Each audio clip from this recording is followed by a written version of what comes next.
টাকা রোজগার করলে মা বাপ খুশি, টাকা রোজগার না করলে না অখুশি, খালাস। এরপরে ইমান আছে কিনা, ইসলাম আছে কিনা, নামাজ আছে কিনা, কোরআন আছে কিনা, আল্লাহ চিনে কিনা, হালাল হারাম কিনা, জায়েজ না জায়েজ না, এত কিছু আমার দরকার। ফুতের জিগায়ও না যে ফুত কামাই যে করতেছ কি হালাল কামাই করো না হারাম, না এত কিছুর দরকার কি। টাকা দিতেছে, খাইতেছে, ঘুমাইতেছে, বিল্ডিং করতে আসে, জমি কিনতে আসে, আপেল মালটা খাইতেছে।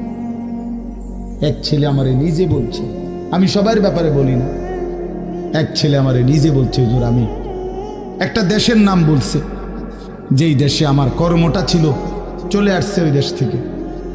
আমার বলছে, হুজুর আমার কর্মটা হলো এই, মদের বার, মদের হোটেলে নারী পুরুষ উলঙ্গ জিনাবে বিচার করে, আমার দায়িত্ব শুধু পাশে দাঁড়িয়ে মদের বোতল নিয়ে দাঁড়ায় থাকা, যতবার তারা চায় অতবার তাদেরকে মদ গ্লাসে ঢেলে দেওয়া, তাদের হাতে তুলে দেওয়া।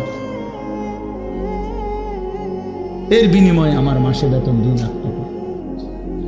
মুসলমান, মুসলমান, মুসলমানের সন্তান, বাংলাদেশের সন্তান। তো এই টাকা যখন বাবা খাচ্ছেন, বিল্ডিং করতেছে, কোনো টেনশন নাই। আমি আবারও বলছি, আমি সবার জন্য বলি, ওই বলছি দেখে অট্টা কইছি, কথা বুঝছেন? আমি তো নাম ঠিকানা বলি না। এই জন্য আমার বাপ,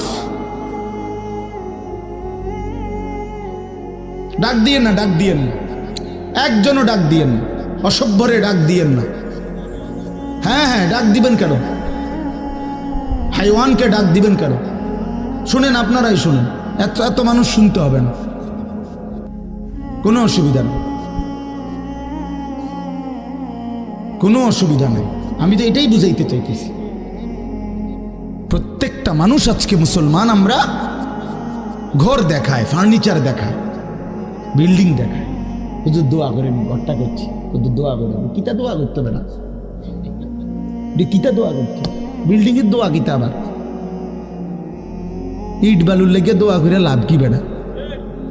হুজুর মোটর সাইকেল কিনছি, হুজুর দোয়া করে দেন। কিতা দোয়া করতো, কি মোটর সাইকেলের দোয়া কিতা? আবার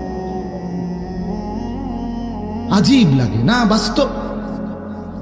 এগুলো সার ডালাই দিই আজকে, হুজুর কত দোয়া করে দেন, সার ডালাই দোয়া।